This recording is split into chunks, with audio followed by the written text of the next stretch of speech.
For nearly 3 centuries, no man had commanded more power on earth than he did.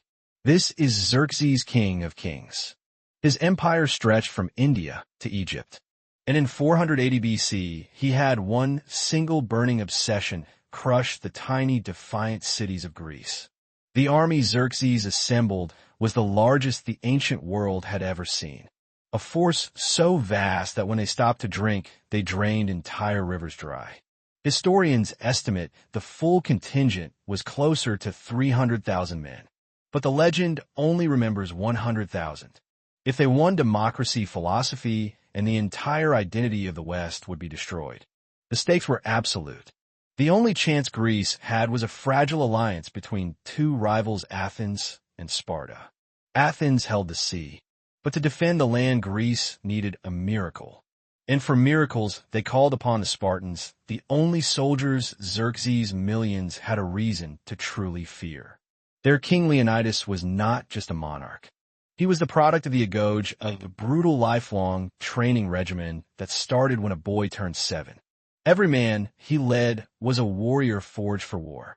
Sparta taught them that retreat was the only failure, that honor was only found in dying on your shield. He knew their discipline was the one thing that could counter Xerxes' overwhelming numbers.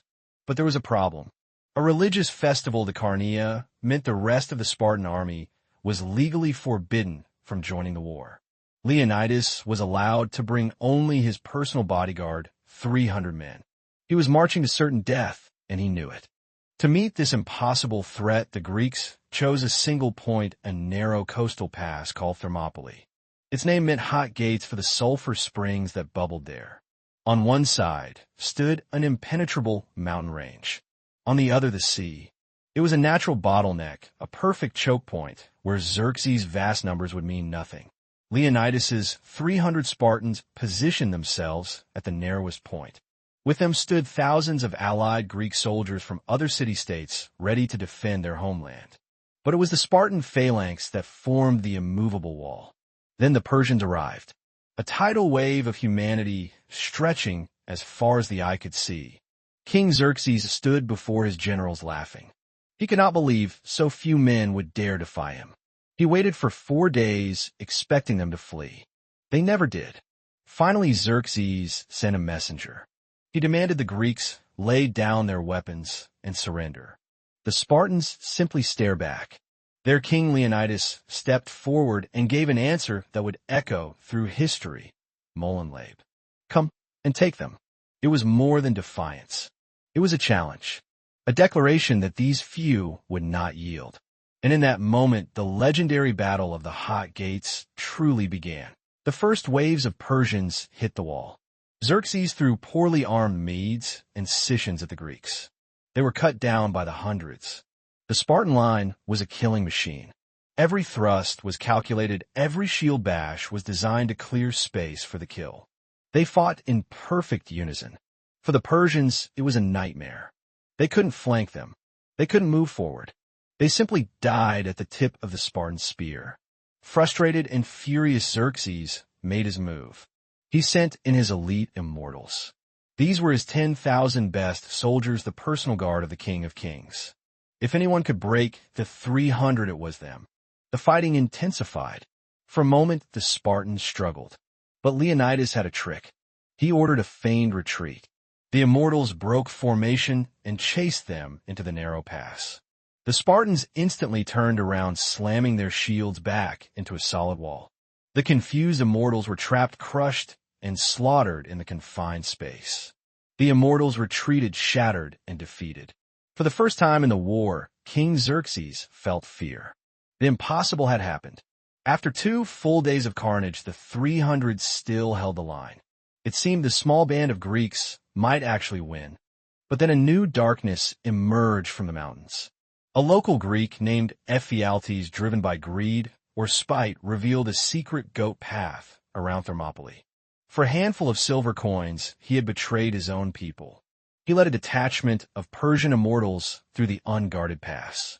As dawn broke, Leonidas received the grim news. They were surrounded. With the pass breached, the allied Greek forces had to retreat or face total annihilation. Leonidas, however, made his choice. A choice for history. He ordered the other Greeks to fall back to safety. The 300 Spartans and a few hundred loyal Thespians would stay. They would buy the others time. They would die. The final stand was upon them. Xerxes' army attacked from both sides. Knowing death was inevitable, the Spartans no longer defended their position. They charged, a desperate, furious surge into the heart of the Persian lines. Spears broke. Swords clashed.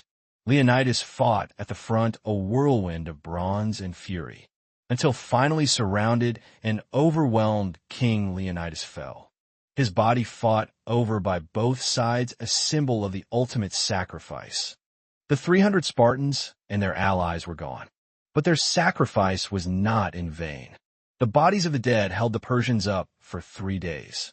3 days, Xerxes' massive army had to pause.